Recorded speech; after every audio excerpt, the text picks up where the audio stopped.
Hello, welcome back to my bookshelf. Please do subscribe if you haven't already. Today we are discussing factions in the English Civil War as a follow-up to the last video, Apocalyptic Sects in the English Civil War. In the 2003 film To Kill a King, we see General Thomas Fairfax fall out dramatically with his comrade in arms, Oliver Cromwell. Fairfax, who was nicknamed Black Tom for his dark coloring, fights along Cromwell for Parliament during the English Civil Wars of 1642 to 49. But they differ on the regicide. Fairfax refuses to attend Charles I's trial and, when the king is convicted, to affix his name to the death warrant. The film depicts Fairfax plotting against Cromwell's life and then magically going free, whereas in fact all he really did to register disapproval was to retire to his family estate in Yorkshire, Nun Appleton House. The poet Andrew Marvell joined him in 1650, serving as tutor to Fairfax's daughter and sole heir, Mary. There Marvell produced the ravishing country house poem Upon Appleton House. The work commemorates Fairfax's retreat by detailing some of the properties. Marvell writes, "But nature here hath been so free, as if she said, Leave this to me. Art would more neatly have defaced what she had laid so sweetly waste, in fragrant gardens, shady woods, deep meadows, and transparent floods." The story of Nun Appleton House, built adjacent a ruined Cistercian nunnery, is exemplary of the era. Fairfax's great-grandfather had acquired the property in 1538, thanks to Henry VIII's dissolution of the monasteries. Marvell again. We opportunely may relate the progress of this house's fate. A nunnery first gave it birth, for virgin buildings oft brought forth. Moreover, Fairfax's ancestor had also plucked his wife, Fairfax's great-great-grandmother Isabel Thwaites, from the same nunnery 20 years previously. Both Thomas Fairfax and Oliver Cromwell hailed from families whose prosperity, status, and political agency derived in large part from the dissolution. Hilaire Belloc, who co-founded distributism with G.K. Chesterton, writes that such families rose on the ruins of religion. 16th century land policies had dramatic consequences in the 17th century, to wit the Great Rebellion, not only of strengthened elites embodied by Fairfax, but also the more radical splinter groups he handled personally, such as the Levelers and True Levelers, or Diggers. The English Civil Wars are simplified as Royalists versus Parliament, but as we saw in a previous video, Apocalyptic Sects, multiple factions broke out in the 1640s and 50s. What we call Parliament was really a faction of Parliament, and Pride's purge of Royalist MPs had to happen before Charles could be prosecuted. Once the traditional hierarchy was called into question, there emerged no end of competing visions for England's future. It fell to General Fairfax to deal with dissenters. The new model army had been forged in the crucible of war. The 1644 defeat of Parliamentary forces at Lostwithiel, Cornwall, prompted a major overhaul.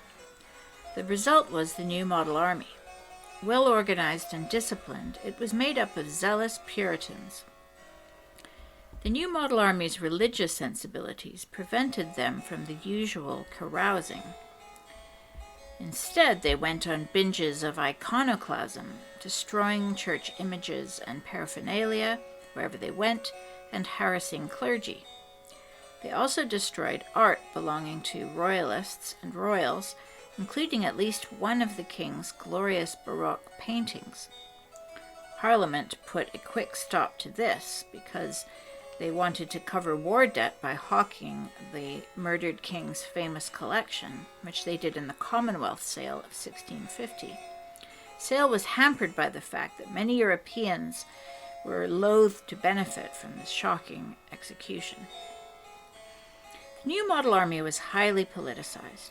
A fracture opened between the so-called grandees, great landowners like Fairfax and Cromwell, who maintained that power should be concentrated in their hands, and those labeled levelers, who argued for a wider franchise, among other things.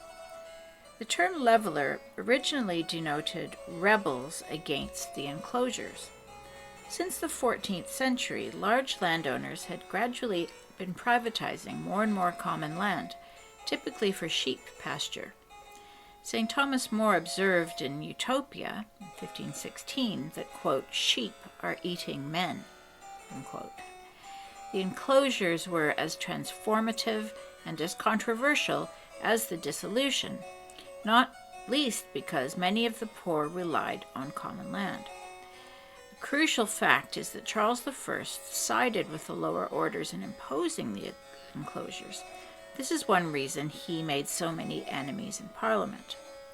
This, in combination with his Archbishop Laud's plans to take back former monastic lands from the same sort of people for the Anglican Church. Common land wasn't parkland as it tends to be today. It was used for sustenance, farming, and hunting. Another word for enclosure, depopulation, is telling, reveals that people were living on common land and suggests that the enclosure process might be traumatic. Levelers leveled by tearing down the enclosures' fences and filling in their ditches. The enclosers argued that they made more efficient use of the land. Eventually, the term leveler came to be applied to those who opposed the social hierarchy, wanted to flatten it, like the new model army radicals. In our day, both socialists and libertarians lay claim to the levelers. The left see their own egalitarian ideas in embryo. Libertarians, meanwhile, point to the levelers' emphasis on religious liberty, property, and natural rights. The levelers' leader, John Lilburne, wanted to see the franchise expanded to all men of property, such as smallholders, as opposed to wage earners.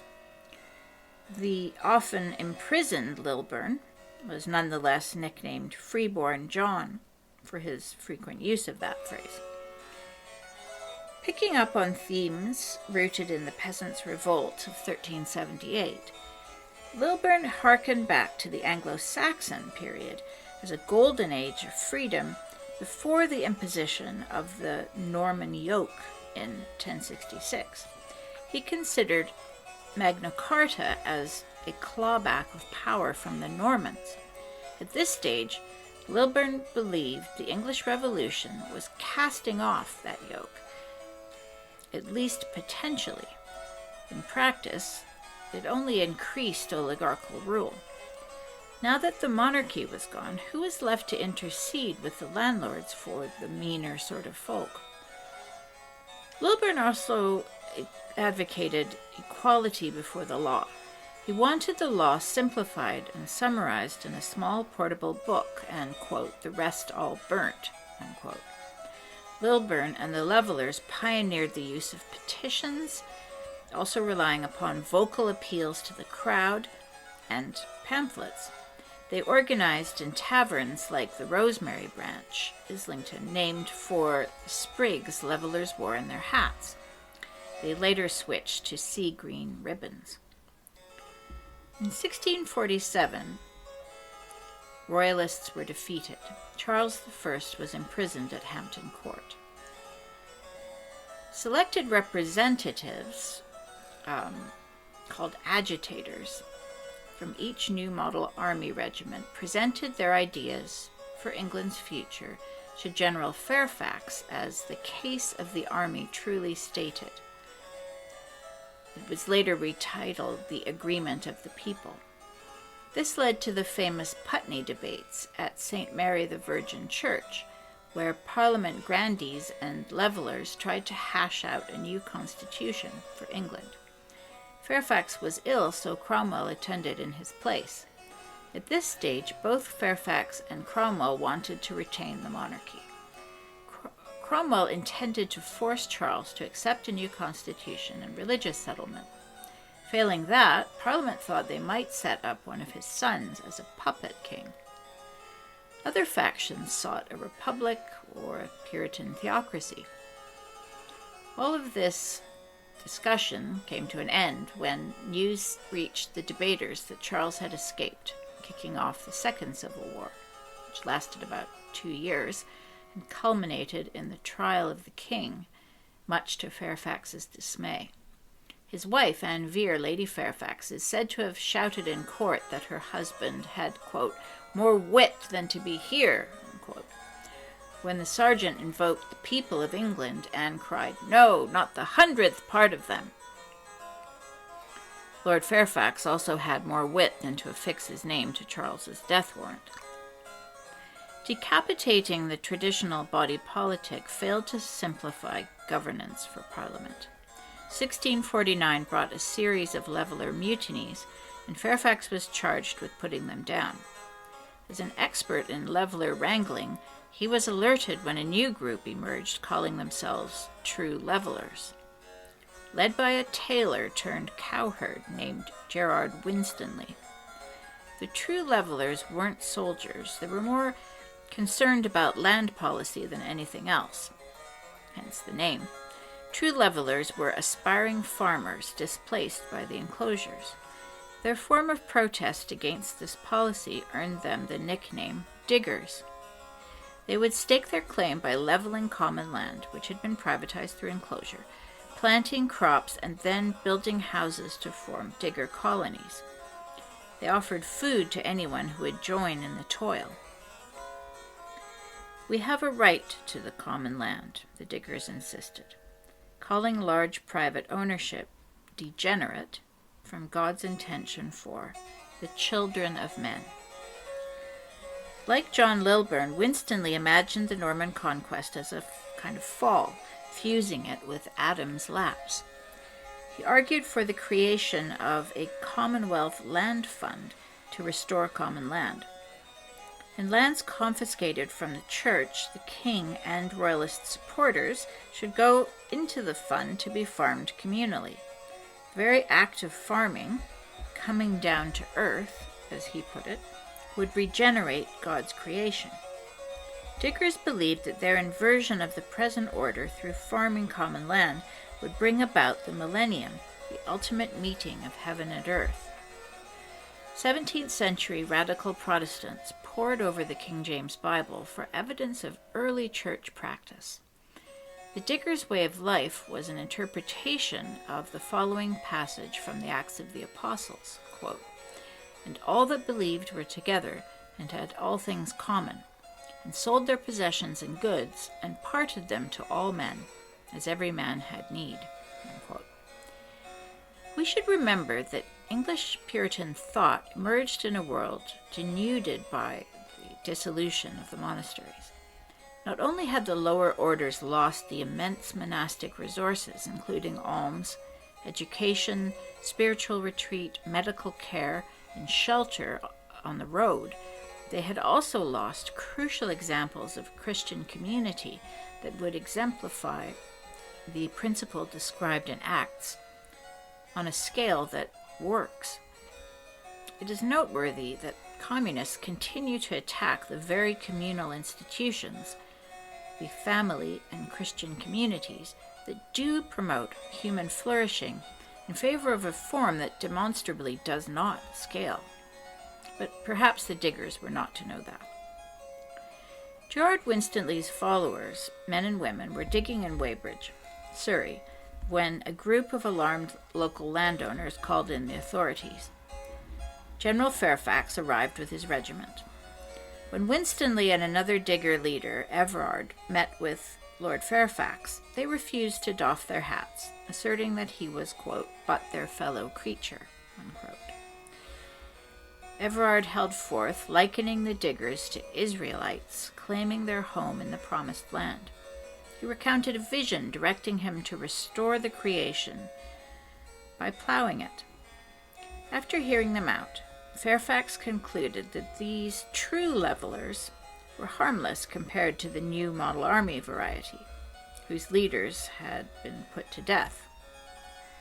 General advised the landowners to resort to the local courts. One landowner embarked on a campaign of harassment and accused the diggers of ranterism, which meant rampant sexual immorality, holding wives in common along with everything else, as we saw last time. Unlike ranters, diggers were actually quite conservative when it came to marriage. Eventually, the group moved on to Cobham, where they tried once again to apply bad solutions to real problems. Fairfax did not support the regicide of January 30th, 1649. When the Scots then declared for Prince Charles, crowning him Charles II, Oliver Cromwell planned an invasion. Fairfax resigned his commission and retreated to Nun Appleton House. 10 years later, he played a key role in bringing Charles II home, even supplying the king with a white horse.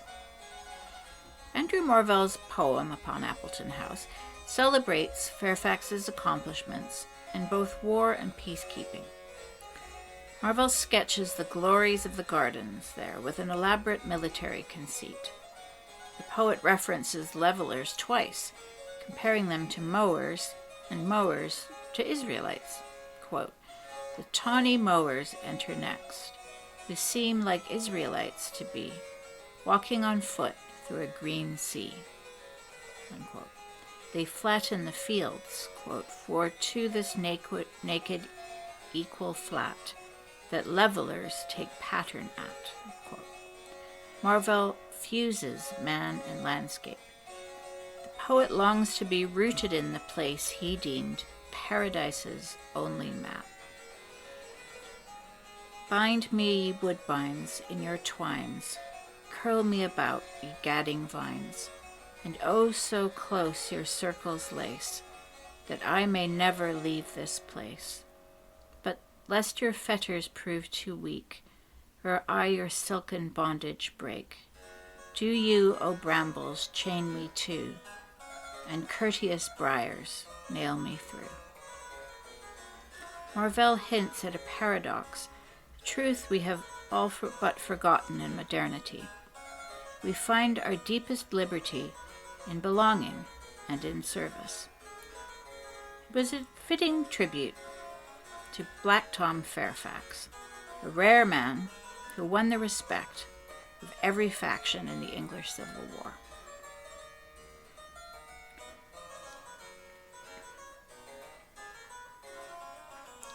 Thank you for listening. I hope you enjoyed it. Please like and share if you did, and I look forward to hearing your comments below.